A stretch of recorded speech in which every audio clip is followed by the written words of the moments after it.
தினம் வீட்டில் என்ன குழம்பு வைக்கிறதுன்னு தெரியலையா? இப்போ தெரிஞ்சுக்கோங்க. ரொம்ப ஈஸியாக, சிம்பிளாக, டேஸ்ட்டாக, குயிக்காக சமைக்கலாங்க. அது என்னன்னு பார்க்குறீங்களா? இந்த தக்காளி குழம்பு அருமையாக இருக்குங்க. நீங்கள் ட்ரை பண்ணி பாருங்கள். ஒரு 30 வகை குழம்பு கிடைச்சா எப்படி இருக்கும்? அதுவும் 30 நாளைக்கு 30 வகையாக சமைக்கலாங்க. இப்போ அது எப்படி சமைக்கலான்னு பார்க்கலாம்.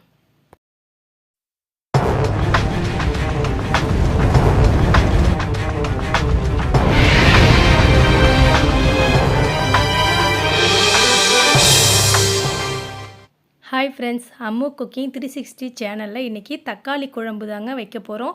தக்காளி குழம்பு வைக்கிறதுக்கு ஒரு 1/4 கிலோ தக்காளி எடுத்திருக்கேன். அதை மிக்ஸி ஜாரில் சேர்த்துருவோம். தக்காளியை வந்து நல்லா கழுவிட்டு சேர்த்து இந்த அளவுக்கு கொரப்பாக அரைச்சிக்கோங்க.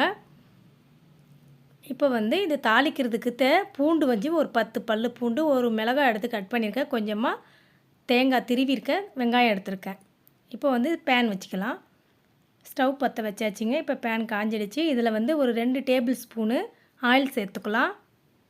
இதில் கொஞ்சமாக கடுகு, கொஞ்சமாக பொரிய விடட்டோங்க. இப்போ வந்து ஒரு உளுத்தம்பருப்பு வந்து ஒரு 1/2 டீஸ்பூன் சேர்த்து இதையும் வெடிக்க விடுவோம்.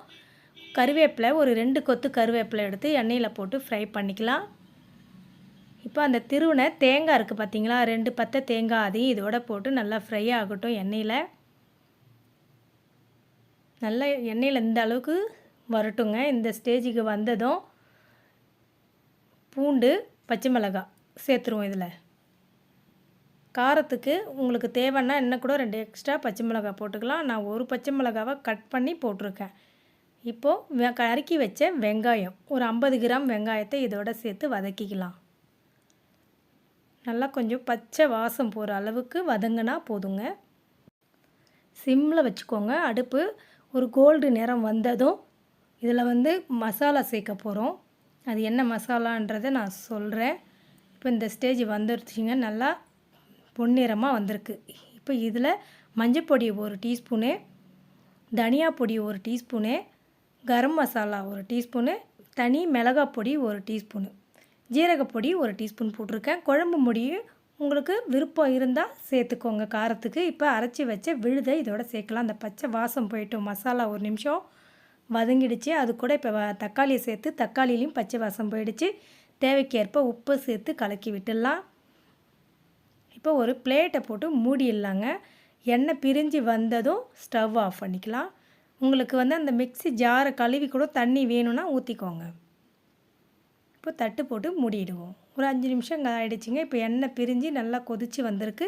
இந்த ஸ்டேஜில் ஸ்டவ்வை ஆஃப் பண்ணிவிட்டு கொத்தமல்லி இலையை பொடியை நறுக்கி இதோட சேர்த்துட்டு வேறு பாத்திரத்தில் ட்ரான்ஸ்ஃபர் பண்ணிடலாம். இந்த டேஸ்டியான தக்காளி குழம்பு லஞ்சுக்கும் சூப்பராக இருக்குங்க. காலை டிஃபனுக்கும் நைட்டு டின்னருக்குமே இன்னும் சூப்பராக இருக்கும். நீங்கள் வீட்டில் ட்ரை பண்ணி பாருங்கள். இந்த தக்காளி குழம்பு எப்படி இருக்குன்னு உங்களுடைய கமெண்ட்ஸை கமெண்ட் செக்ஷனில் கமெண்ட்ஸ் பண்ணுங்கள். 30 வகையான குழம்பு இனிமேல் என்னோடய சேனலில் வந்துக்கிட்டே இருக்குங்க. விரும்பி பாருங்கள். இந்த வீடியோவை ஷேர் பண்ணி லைக் பண்ணுங்கள். மறக்காமல் சப்ஸ்கிரைப் பண்ணி பெல் ஐக்கானை கிளிக் பண்ணுங்கள். அப்போ தான் நான் போடுற 30 வகையான குழம்பு ரெசிபி உங்களுக்கு நோட்டிஃபிகேஷனெல்லாம் வந்துருங்க. அடுத்த ரெசிபியை பார்க்கலாம். பாய்.